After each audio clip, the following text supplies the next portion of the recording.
Hi viewers, welcome to our channel. ప్రస్తుతం మనతో పాటు సీనియర్ జర్నలిస్ట్ దామ బాలా సర్నార్ వారితో మాట్లాడదాం. నమస్కారం సార్. నమస్తే సార్, ఢిల్లీ లిక్కర్ స్కామ్లో అరెస్ట్ అయిన ఒక్కొక్కరికి బెయిల్స్ రావడం మనం చూస్తున్నాం సార్. ముందు సిసోడియా గారికి వచ్చింది, ఆ తర్వాత కవిత గారికి, ఇప్పుడు లేటెస్ట్గా కేజ్రీవాల్ గారికి కూడా బెయిల్ వచ్చేసింది సార్. సిబిఐ కోర్టు అయితే బెయిల్ ఇచ్చేసింది. మరి ఏమైనా కండిషన్స్ ఏమన్నా పెట్టిందా? మరి ఎలక్షన్స్ టైంలో ఇప్పుడు బెయిల్ వచ్చింది కదా, ఆయనకి ఏమన్నా యూస్ఫుల్ అవుతుందా సార్ ఇది? ఇది యాక్చువల్గా చాలామంది ఎక్స్పెక్ట్ చేస్తున్నది. ఎందుకంటే సెప్టెంబర్ 5 తీర్పు రిజర్వ్ చేసింది సుప్రీంకోర్టు. ఓకే. సో ఇందులో ద్విసభ్య ధర్మాసనం ఈరోజు బెయిల్ గ్రాంట్ చేసింది. సూర్యకాంత్ అండ్ ఉజ్జల్ భూయాన్ ఇద్దరు జడ్జిలు. అయితే ఇద్దరు కూడా సపరేట్ జడ్జిమెంట్ ఇచ్చారు దీనికి సంబంధించి. అయితే సపరేట్ జడ్జిమెంట్ ఏందని తెలుసుకోవడానికి ముందు ఓవరాల్గా ఆయనకు బెయిల్ అయితే వచ్చింది. బెయిల్కి కొన్ని కండిషన్లు అయితే పెట్టింది. ఆ కండిషన్లు ఏంటంటే, 1 10 లక్షల పూచీకత్తు సమర్పించాలి, 2 సెక్యూరిటీ ఇవ్వాలి, తర్వాత సాక్ష్యాధారాలని తారుమారు చేయకూడదు, సాక్షుల్ని బెదిరించకూడదు, అట్లాగే ముఖ్యమంత్రి ఆఫీస్కి కానీ సెక్రటేరియట్కి కానీ కేజ్రీవాల్ వెళ్ళకూడదు. ఇవి కండిషన్లు. కానీ బెయిల్ అయితే ఆయనకి గ్రాంట్ చేశారు. బెయిల్ ఇవ్వడానికి కారణాలు చెప్పినప్పుడు ఆల్రెడీ ఈయనకు సిబిఐ ఛార్జ్షీట్ దాఖలు చేసేసింది. తర్వాత ట్రయల్ ఇప్పుడిప్పుడే స్టార్ట్ అయ్యే అవకాశం లేదు కాబట్టి, అంతవరకు నేరం చేశాడని ప్రూవ్ కాలేదు కాబట్టి అంతవరకు ముద్దాయిని లాంగ్ టర్మ్ జైల్లో పెట్టడం కరెక్ట్ కాదు. ఆల్రెడీ 5.5 నెలలుగా ఆయన జైల్లో ఉన్నాడు. జూన్ 26 నుంచి ఆయన కస్టడీలో జైల్లో ఉన్నాడు కాబట్టి ఆయనకు బెయిల్ ఇవ్వడం సముచితమే అనేది సుప్రీంకోర్టు అభిప్రాయపడింది. అయితే ఇక్కడ 2 జడ్జిమెంట్లు సపరేట్గా ఇచ్చారు. సూర్యకాంత్ జడ్జిమెంట్ చూస్తే ఆయన సిబిఐ అరెస్ట్ను తప్పుపట్టలేదు. సిబిఐ అరెస్ట్ చేయడం కరెక్టే. ఎందుకంటే కేజ్రీవాల్ 2 రకాల పిటిషన్లు వేశాడు. 1, తనను సిబిఐ అరెస్ట్ చేయడాన్ని తప్పుపట్టాడు. 2, తనకు బెయిల్ అడుగుతూ పిటిషన్ వేశాడు. ఈ 2 పిటిషన్లకు సంబంధించి జస్టిస్ సూర్యకాంత్ అభిప్రాయం ఏంటంటే, ఈ సిబిఐ కరెక్ట్గానే వ్యవహరించింది, సిబిఐ అరెస్టు ప్రాపర్గానే ఉంది, ఎటువంటి ప్రొసీజరల్ ఇర్రెగ్యులారిటీసు సిబిఐ చేయలేదు, ఇర్రెగ్యులారిటీస్ ఏమీ లేవు, సిబిఐ ప్రాపర్గా అకార్డింగ్ టు లా వ్యవహరించింది అనేది సూర్యకాంత్ చెప్పాడు. At the same time bail ఇవ్వడానికి కూడా కేజ్రీవాల్ అర్హుడే, ఆయన బెయిల్ పొందడానికి అర్హుడే అనే విషయంతో కూడా ఆయన సూర్యకాంత్ ఏకీభవించాడు. అయితే జస్టిస్ భూయాన్ మాత్రం ఈ తీర్పుని వ్యతిరేకించారు. సో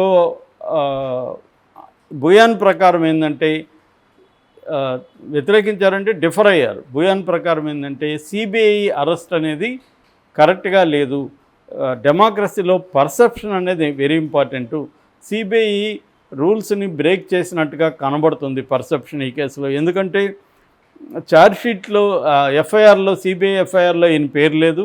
పైగా ఈ కేసు మొదలైన 22 నెలల తర్వాత సిబిఐ అరెస్ట్ చేసింది. అప్పటి వరకు ఎందుకు సిబిఐ అరెస్ట్ చేయలేదు? రెండోది, సిబిఐ ఏం చెప్పింది, ఆయన కోఆపరేట్ చేయట్లేదు విచారణ కాబట్టి అరెస్ట్ చేస్తున్నామని చెప్పింది. కోఆపరేట్ చేయనంత మాత్రాన ఆ వ్యక్తి నేరస్తుడని భావించడానికి వీల్లేదు, నేరం చేశాడని భావించడానికి వీల్లేదని కూడా జస్టిస్ భూయాన్ చెప్పారనమాట. సో ఇలాగా అయితే జస్టిస్ భూయాన్ ఇంకోటి కూడా డిఫర్ అయ్యారు. అదేంటంటే, కేజ్రీవాల్ సీఎం ఆఫీస్కి వెళ్ళడానికి వీల్లేదు, సెక్రటేరియట్కి వెళ్ళడానికి వీల్లేదు అనే కోఆర్డినేట్ బెంచ్, అంటే గతంలో ఈయనకు సుప్రీంకోర్టు కోఆర్డినేట్ బెంచ్ బెయిల్ ఇచ్చింది. అది ఇంటీరియం బెయిల్ ఇచ్చినప్పుడు ఒక కండిషన్ ఏం పెట్టిందంటే, ఈయన సీఎం ఆఫీస్కి వెళ్ళకూడదు, సెక్రటేరియట్కి వెళ్ళకూడదు అని పెట్టింది. అదే కండిషన్ని జస్టిస్ సూర్యకాంత్ కూడా అంగీకరించాడు దీంట్లో. కానీ భూయాన్ మాత్రం ఇది అవసరం లేదు, ఆయన సీఎం ఆఫీస్కి వెళ్ళొచ్చు, ఆయన సెక్రటరీకి వెళ్ళొచ్చు అనే అభిప్రాయం అయితే పడ్డారు. కానీ దాన్ని ఆర్డర్ అయితే ఇవ్వలేదు. ఓకే. ఎందుకంటే ఆల్రెడీ కోఆర్డినేట్ బెంచ్ ఇచ్చింది కాబట్టి ఇది జ్యుడిషియల్ డిసిప్లిన్ ఉండాలి, కట్టుబడి ఉండాలి అని చెప్పి ఇవ్వలేదు. సో ఓవరాల్గా కేజ్రీవాల్కి బెయిల్ అయితే వచ్చింది, కానీ ఆయన సీఎంగా ఫంక్షన్ అవ్వడం మాత్రం కష్టం. సీఎంగా అయితే వెళ్ళడానికి వీల్లేదు. ఇది మరి ఎలా జరుగుతుంది? ఈయన సీఎం కాకపోతే మరి సీఎం ప్లేస్లో ఎవరు ఉంటారు? ఇదంతా కూడా ఇప్పుడు మనకు తలెత్తుతున్న ప్రశ్నలు. అయితే ఇక రెండవ వ్యవహారం ఏంటంటే, ఈ కేజ్రీవాల్కి బెయిల్ రావడం వల్ల ఎలక్షన్లలో కేజ్రీవాల్కి ఉపయోగమా లేకపోతే ఎన్డీఏ కూటమికి ఇబ్బంది ఏమైనా కలుగుతుందా అన్న చర్చ కూడా మొదలైంది. హ్మ్. ఎందుకంటే కేజ్రీవాల్ని అనవసరంగా ఈ కేసులో ఇరికించి ఆయన్ను అరెస్ట్ చేస్తున్నారు.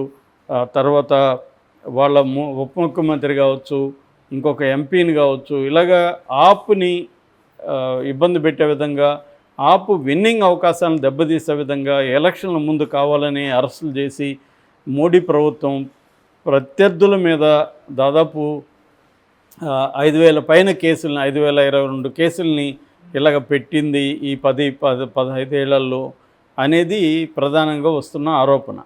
సో అందుకని ఈ కేజ్రీవాల్కి ఢిల్లీ స్థాయిలో అయితే సింపతి అయితే ఉండే అవకాశం ఉంది. ఎందుకంటే ఢిల్లీ ఎన్నికలు 2025లో ఉన్నాయి. ఇప్పుడైతే 3 రాష్ట్రాలు హర్యానా, మహారాష్ట్ర, జమ్మూ కాశ్మీర్. ఆల్రెడీ హర్యానాలో ఆపు పోటీ చేస్తుంది. కానీ ఆపు కాంగ్రెస్ అక్కడ కలవట్లేదు. ఇండియా కూటమిలో 2 ఉన్నప్పటికీ కూడా వాళ్ళు విడివిడిగా పోటీ చేస్తున్నారు. అదేమన్నా ఇప్పుడు మారుతుందా? వాళ్ళు విడివిడిగా పోటీ చేయడం విరమించుకొని వాళ్ళిద్దరి మధ్య ఏమన్నా ఏకాభిప్రాయం కుదురుతుందా అనేది చూడాలి. ఎందుకంటే కేజ్రీవాల్ వచ్చాడు కాబట్టి ఇప్పుడు రాహుల్ గాంధీతో కేజ్రీవాల్ కూర్చొనే అవకాశం ఉంది. హర్యానాలో కాంగ్రెస్ కానీ ఆప్ కానీ కలిస్తే ఖచ్చితంగా ఈ కూటమి అధికారంలోకి వచ్చే అవకాశం ఉందని అక్కడ ఇప్పటి వరకు ఉన్న సర్వేలు చెప్తున్నాయి. ఎందుకంటే బీజేపీ విన్నింగ్ అవకాశాలు గట్టిగా లేవు. వస్తే కాంగ్రెస్ కూటమి అధికారంలోకి రావచ్చు, లేదంటే హంగ్ వచ్చే అవకాశం ఉందనేది కొన్ని సర్వేలు చెప్తున్నాయి. కొన్ని సర్వేలు క్లియర్గా కాంగ్రెస్ వస్తుందని, కొన్ని సర్వేలు హంగ్ వస్తుందని చెప్తున్నాయి.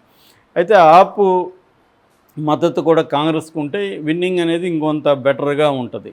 సో అలాగే మహారాష్ట్రలో ఆపుకి పెద్ద ఇదైతే లేదు, అట్లాగే జమ్మూ కాశ్మీర్లో కూడా పెద్దగా లేదు. కానీ రేపు నెక్స్ట్ ఇయర్ ఢిల్లీ ఎన్నికలు ఉంది, బీహార్ ఉంది. సో నెక్స్ట్ ఇయర్ ఢిల్లీ ఎన్నికల్లో ఆప్కైతే విజయ అవకాశాలు పెరిగే అవకాశం ఉంది. ఎందుకంటే కేజ్రీవాల్ ఖచ్చితంగా అనేక విషయాలని మోడీని అనుకరిస్తాడు. ఆయన హిందుత్వ గట్టిగా ఫాలో అవుతాడు. తర్వాత ఆయనకు మిస్టర్ క్లీన్ అనే ఇమేజ్ ఉంది. ఇప్పటివరకు ఎక్కడ అవినీతి చేసినట్టు రుజువు కాలేదు. సో ఇది కూడా ఆయన పర్సనల్ అవినీతి అనేది కేసు కూడా పెట్టలేదు. పార్టీ కోసం అవినీతి చేశాడనే కేసు పెట్టారు. పార్టీ ఫండ్ కోసం కేజ్రీవాల్ ఈ లిక్కర్ కుంభకోణంలో ఉన్నాడు అనేది తప్ప ఆయన వ్యక్తిగతంగా అవినీతి ఆరోపణలు ఆయన మీద లేవు. ఆ రకంగా కేజ్రీవాల్ క్లీన్ ఇమేజ్ ఉంది. ప్లస్ కేజ్రీవాల్ కూడా వ్యూహాలు వేయడంలో కూడా బాగా దిట్ట. రెండోది మోడీ పద్ధతిలోనే అటాక్ చేయగలడు. అంటే తను ఇంకా పెద్ద హిందుత్వవాది అని, హిందుత్వం అనలేము, హిందుత్వం వేరు, హిందుత్వం అంటే మతాన్ని స్వార్థ ప్రయోజనాలకి రాజకీయాలకు ఉపయోగించుకోవడాన్ని హిందుత్వాన్ని పిలుస్తున్నారు. హిందూ అంటే హిందూ మతంలో నమ్మకం ఉండడం, హిందూ మతాన్ని ఆచరించడం, దాన్ని హిందూ అంటారు. అతను అలాంటి ఒక హిందూవాది కాబట్టి కేజ్రీవాల్.